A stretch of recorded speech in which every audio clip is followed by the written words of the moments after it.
Ferruccio Lamborghini foi um prisioneiro de guerra. Quando voltou para a Itália, abriu uma pequena garagem e transformou equipamentos militares em tratores agrícolas. Seu empreendimento transformou ele em um milionário e, mais tarde, no inventor do carro esportivo de luxo mais cobiçado, a Lamborghini.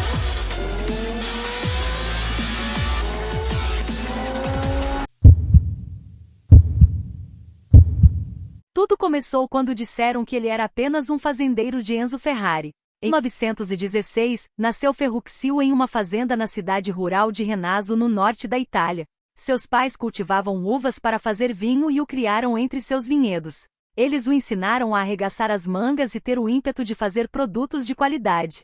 Ferruccio levou seus conselhos a sério, mas não da maneira que esperavam ou imaginavam. Ele estava mais interessado em consertar seus tratores do que aprender a administrar a fazenda. Além de ser decepcionante, era considerado arriscado se afastar dos negócios da família. Ainda assim, Ferruccio escolheu explorar sua paixão e estudou mecânica no Instituto Técnico dos Irmãos Taddia. Para desgosto de seu pai, Ferruccio nunca olhou para trás depois de se formar. Ele começou a treinar com o mestre ferreiro que dividia todos os seus segredos de fundição e soldagem. Mas não foi suficiente para impressionar uma grande fábrica que ele estava de olho, a Cavalier Rig em Bolonha. Na época, a fábrica trabalhava na manutenção dos veículos do exército italiano. Obstinado e teimoso, Ferruccio persistiu e conseguiu convencer o proprietário a contratá-lo. Quando completou 18 anos, saiu e voltou para sua cidade natal com os ensinamentos aprendidos. Lá, abriu uma oficina com seu amigo de longa data, Marino Filippini. Somente anos depois ele descobriria que era o primeiro passo para transformar sua paixão em um império. Mas primeiro, ele teria que escapar do alistamento militar. Quando a Segunda Guerra Mundial começou, Ferruccio foi arrancado de sua vida despreocupada. Ele foi convocado pela Real Força Aérea Italiana e foi designado para trabalhar como mecânico na guarnição da ilha de Rhodes, na Grécia. 3 anos depois, a Itália se rendeu. Posteriormente, as forças alemãs assumiram a guarnição e expulsaram os italianos. Ferruccio decidiu ficar e pediu permissão para abrir sua própria oficina. 2 anos depois, chegaram as forças aliadas. Eles levaram todos da guarnição como prisioneiros, incluindo Ferruccio. Porém, quando descobriram sua aptidão técnica, permitiram que ele trabalhasse na reparação dos seus veículos. E 1 ano depois, eles deixaram que ele fosse embora. Os primeiros anos de Ferruccio em casa foram difíceis. Sua esposa faleceu ao dar à luz ao seu único filho, Tonino. Depois disso, Ferruccio manteve-se ocupado em sua oficina, onde consertava principalmente veículos, caminhões e tratores. Mas um dia, ele recebeu um pedido urgente de seu pai que mudou o curso de sua vida. Seu pai disse: "Preciso de um trator novo." Então que Ferruccio percebeu, a Itália precisava desesperadamente aumentar sua produção agrícola para se recuperar da guerra. Mas precisava de equipamentos melhores para tornar isso possível. Com experiência em trabalhar com veículos aliados e do eixo, Ferruccio comprou sobras de equipamentos militares e os usou para fabricar novos tratores.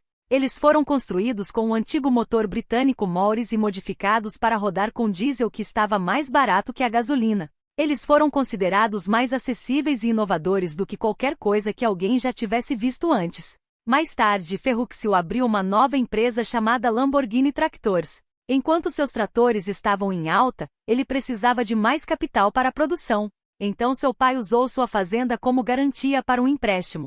O risco que Ferruccio e seu pai assumiram valeu a pena para ambos, além do que imaginavam. Logo depois, a empresa se tornou uma das maiores fabricantes do gênero da Itália. Ferruccio comemorou seu sucesso com boa comida, bons vinhos e carros velozes. Ele até começou a colecionar Jaguares, Mercedes, Maseratis e Ferraris. Mas nenhum deles o satisfez completamente. Ele ficou particularmente desapontado com sua Ferrari 250 GT, pois a embreagem sempre quebrava. Um dia, ele levou a Ferrari ao seu mecânico para reparos. Ferruccio descobriu que a embreagem era idêntica à instalada em um de seus tratores. Isso não agradou a ele, pois ele pagava 10 euros pela mesma embreagem de seus tratores e pagou a Ferrari 1.000 euros pela mesma peça. Mais tarde, decidiu contar a Enzo Ferrari sobre as imperfeições que ele encontrou em seus carros. Junto com as embreagens que precisam de reparos frequentes, elas eram muito barulhentas na estrada. Mas Enzo ignorou Ferruccio e insistiu que o problema não era com o carro, mas com ele. "Você é tratorista e agricultor. Você não deveria reclamar dos meus carros, eles são os melhores do mundo." Ele respondeu: sim, sou agricultor, mas vou mostrar-lhe como deve ser um carro esportivo. Naquele dia, Ferruccio voltou para casa determinado a provar do que era capaz.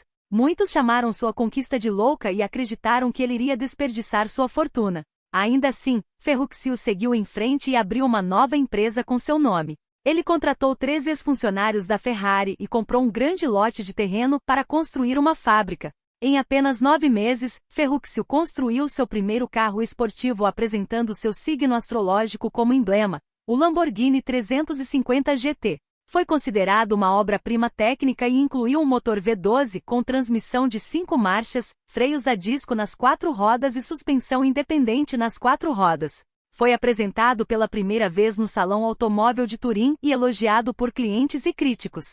Ferruccio provou a Enzo e seus céticos que ele não era apenas um agricultor, mas também um gênio mecânico capaz de construir carros superiores. Era um carro sofisticado com muita classe e fácil de conduzir. Nos anos seguintes, os tratores e os carros esportivos de Ferruccio despontaram. Esse sucesso levou sua equipe a construir o 400 GT e um projeto secreto, o Miura P400, que foi desenvolvido como um carro de corrida de rua e foi o primeiro da história a ser feito com um layout de motor central traseiro. Isso foi mantido em segredo de Ferruccio, já que ele era contra a ideia de construir carros de corrida. Porque vários anos antes ele participou de uma corrida de prestígio e bateu na lateral de um restaurante.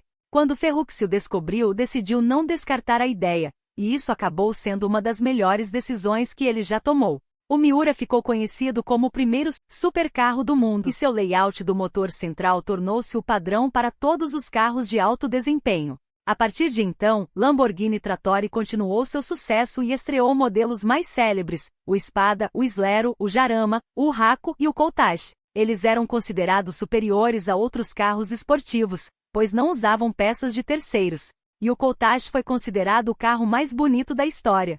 Infelizmente, o sucesso de Ferruccio parou depois de enfrentar uma série de eventos fora de seu controle. Um acordo para fornecer 5.000 tratores à Bolívia foi cancelado depois que o país sofreu um golpe. A perda obrigou Ferruccio a vender sua empresa de tratores, e 51% das suas ações da Automobili Lamborghini. Mais tarde, o mercado de ações global experimentou uma queda dramática e a OPEC iniciou um embargo de petróleo.